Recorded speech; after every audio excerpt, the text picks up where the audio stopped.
नीलकंठ की खोज में।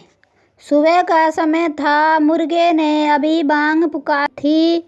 नीलकंठ जागे और रामदास के परिवार तथा भालू का कल्याण हो गया, यह सोचकर उन्होंने गांव से प्रस्थान करने का निश्चय किया। घर के सभी सदस्य प्रज्ञागणित नींद में।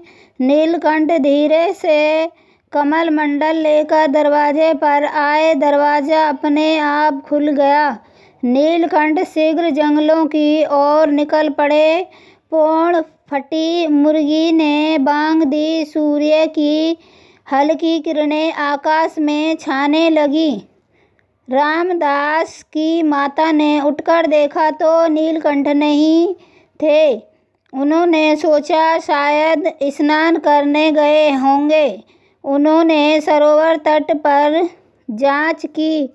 नीलकंठ नहीं मिले। रामदास और उसके पिता ने गांव की गलियां ढूंढ डाली। जगह जगह नीलकंठ को खोजा। वन में देखा, फुलवाड़ी में देखा, परंतु नीलकंठ कहीं नहीं थे। रामदास तथा उसके माता पिता की भूख प्यास उड़ गई। सारा गांव उदास हो गया। सभी ने सोचा हमारी तो कुछ गलती नहीं हो गई कि नीलकंठ हमें पोता छोड़कर ले गए हैं। राम की माता व्याकुल हो उठी।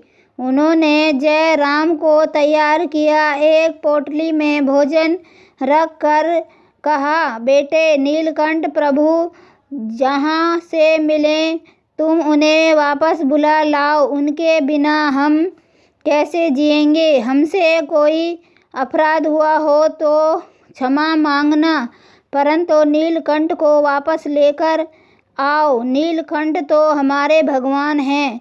जय रामदास निकल पड़े नीलकंठ की खोज में। नीलकंठ जनकपुरी की दिशा में अत्यंत तेज गति से जा रहे थे। अचानक उन्होंने पुकार सुनी, अरे नीलकंठ वर्णी।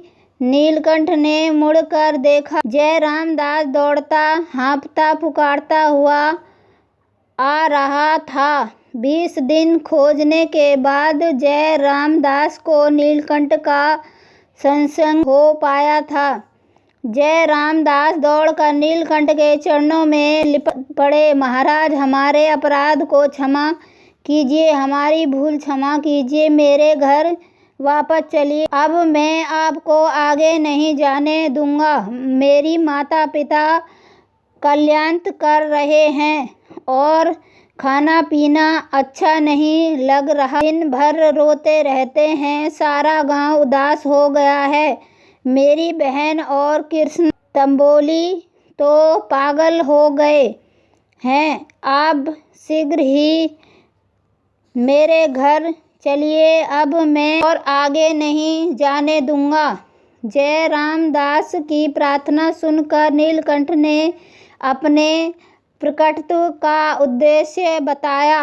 रामदास अब कुछ नहीं बोल पाया। नीलकंठ ने रामदास से कहा, रामदास तुम मेरे साथ चलो, हम जगतपुरी की यात्रा पर चलेंगे।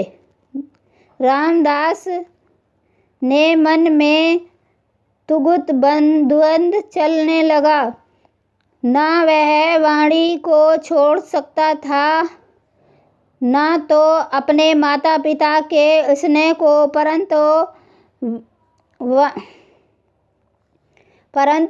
स्नेह की जीत हुई। वह जगतपुरी के लिए तैयार हो गए। चलते चलते घने वन में रामदास को नीलकंठ के अन्य दिव्य अनुभव हुए। नाव में बैठकर खाड़ी पार करके वे भुवनेश्वर पहुँचे। भुवनेश्वर महादेव का दर्शन करके 3 दिन के बाद वे जगतपुरी पहुँचे।